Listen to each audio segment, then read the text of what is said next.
Mr. Ronlow, he says he has an LC. Is that correct? All right, so here's the idea. Two things are on the table with him. The issue is he has the LC. All right, let me get my paperwork together here.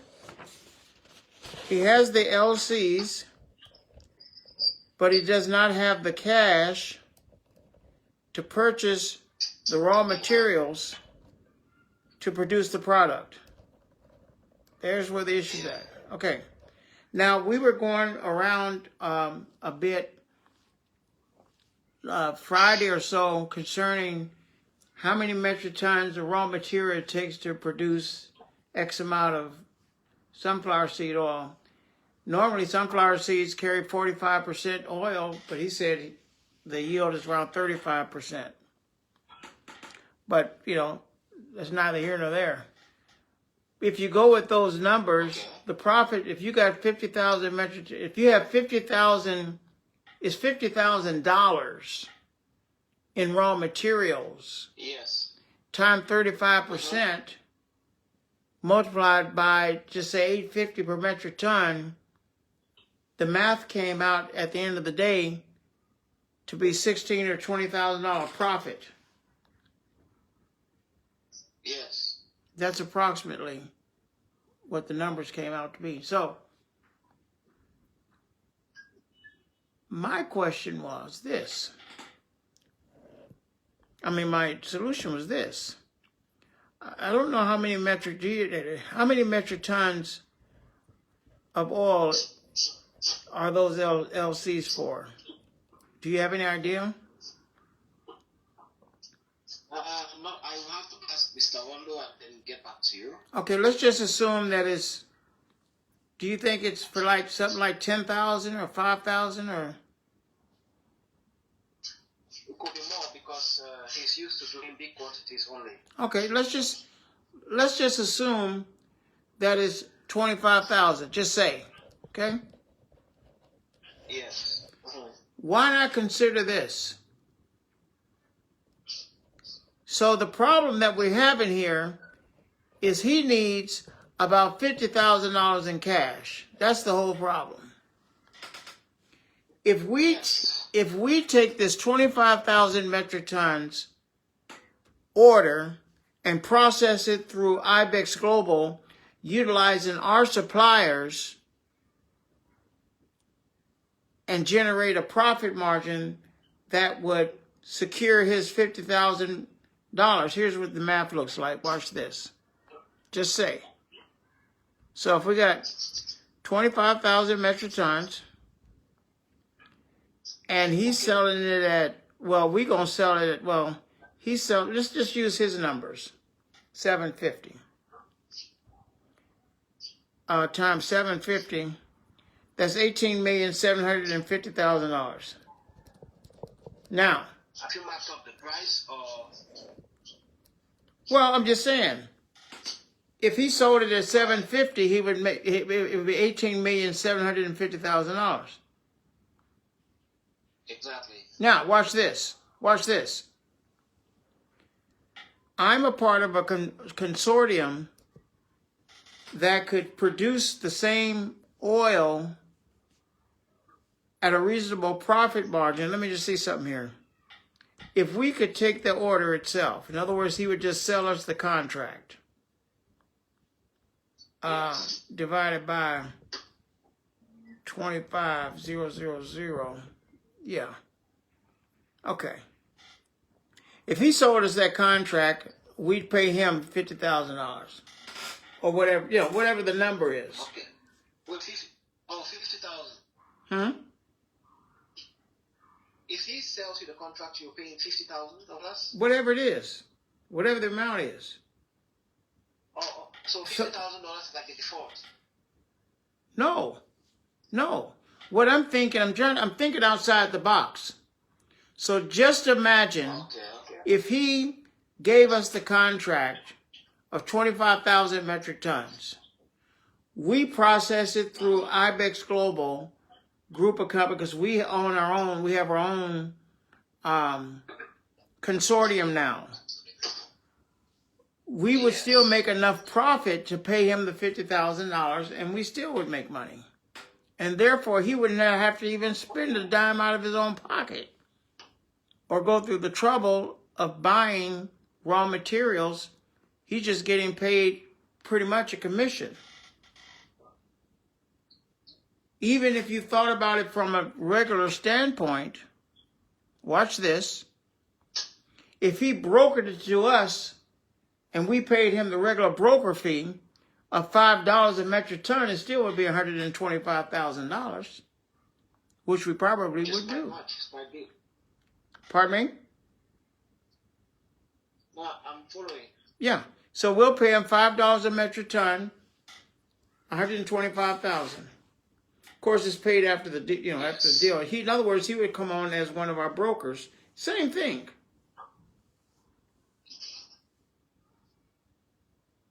And that'll get him out of the hole.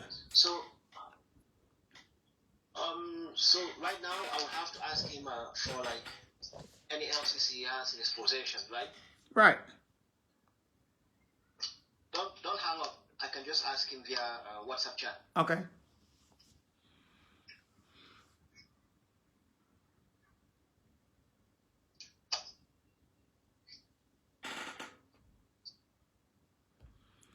While we wait for the answer, see, this is the point, ladies and gentlemen. You got to be creative. You got to be a master negotiator. And part of our training also includes reading these books. We got a whole bunch of books, a list of books that you got to get through in order to become a master, get for that master class. One of the books is The Art of Negotiation. Okay, I've just asked and I read his response. Okay. I think that's a great solution. We've got to proceed. Right. And proceed with extreme caution. Well, I mean, again, it would be a regular, ordinary sale, just like anybody else. We would go through the process and procedures and the same due diligence as anybody else. Exactly. We don't take chances. Right. I mean, we're going to still do the KYC, AML. We're still going to check at the bank, make sure, everything is going to be straight up and down. Because there's no way we're going to put ourselves in a situation where we're going to let somebody scam us out of $18 million. That's not going to happen. That's a whole lot of money. Right, so we don't do that. We know what to do. So in these process and procedures, you have bank-to-bank transactions and bank-to-bank verifications and so forth that are infallible. So as long as those LCs are from a top 50 bank, it won't be a problem. Because once the LC is backed by a top 50 bank or confirmed by a top 50 bank, and they got the SWIFT transfer in place, then it's already confirmed. Okay. Have you been to his operation before? You mean at the loading port? Have you ever been to his factory? You mean no? I've only dealt with buyers who arrive and purchase from the loading port. Oh, okay. Because purchasing them from the factory is a whole other procedure. No, I mean, have you been to his factory? No, not yet. Okay. Do you how many deals have you done with him in actuality? Completed and got paid? Just so far, it's just a deal. I mean, have you completed a deal with him? Yeah, of course. Okay, all right. So he's a real person. Okay. But we must exercise extreme caution. Yeah. Yeah, we'll take care of that. In other words, no matter what, we must I mean, we're going to do our due diligence. We're not going to just slip around and play willy-nilly because, you know, it's the guy. So when he responds, then what happens is this. Because it's not like we're going to give him $125,000 today or tomorrow. It comes out of the proceeds at closing, like any other deal. The deal has to close. And again, the buyer doesn't get the product until we get our money. So the process would be, we would set up, if he wants to move forward, we set up a call with the buyer, the owner of that LLC, and we go through the due diligence and see who he is, what's going on, and we take it from there. Okay, makes sense. All right, good. All right, I got to jump on another call. So just let me know later on tonight what's happening, and then we can put him in schedule for tomorrow. All right, I shall keep you updated. Okay, all right, good. Cheers. Bye. All right, cheers. Bye. There we go again, ladies and gentlemen. It's 6:18. We've been rolling for 12 hours. Love it. You gotta love it. If you don't love what you do, stop doing it. I don't understand why people get up in the morning at a time they don't want to get up, out in the cold, out in the rain, or out in the heat, jump in a car they don't want to drive in traffic they don't want to drive in, and then go to work for a bunch of people they don't like and them don't like them, stay there 8, 9, 10 hours, fight to get off work, fight traffic, come home. Sometimes they come to a place they don't even want to be and drive in a car they don't want to drive. And then turn around and do it all over again. And they get a paycheck, they think they're worth more than the paycheck. Or think they deserve more, which they probably do. But they continue in the same route. I don't know. But does that make sense? It does. It does make sense. It makes perfect sense. It makes perfect sense. But if you got an option, would you take it? That's the question. If you had an option, would you take it? I remember this older guy was telling me about this dog that was sitting on the porch. And he'd be on the guy was sitting in the rocking chair, and the dog would come sit by him and be moaning, you know. And the guy said, well, why is he moaning so much? He's laying on a nail. Why don't he get up? Must don't hurt him bad enough. So people tend to change their positions in situations when it gets unbearable and they're tired of hurting, or it doesn't hurt enough to make a change.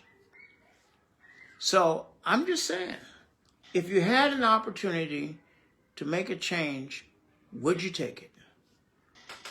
That's just the question. That has nothing to do with international trade sourcing. Doesn't have anything to do with taking our court. Doesn't have anything to do with anything. I'm just asking if you had a solution. Not necessarily you, but if a person had a solution, would they take it? Now I'm going to ask you, if you had a solution to get out of a particular situation that you were in, would you take it?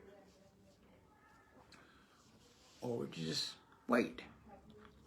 At any rate, I got to jump back on this call, and I'll talk to y'all later. We're just having fun. 6:21.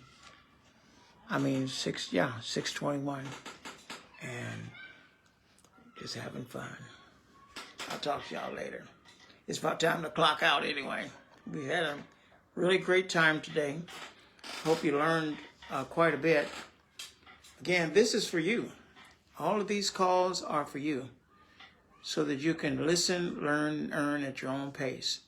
And to make a determination, if this is an option that could possibly be a solution for you, or it might just inspire you to do something else. I just want to inspire people. It doesn't matter what it is. I'm not saying just come and do international trade sourcing. If you paint, paint. If you write poetry, write poetry. If you build houses, build houses. If you educate, educate. If you sing, sing. If you rap, rap. Whatever you do, and you're good at it, practice, practice, practice, become great at it, and then people will pay you for your greatness. Be great, everybody. We'll talk to you soon. Cheers.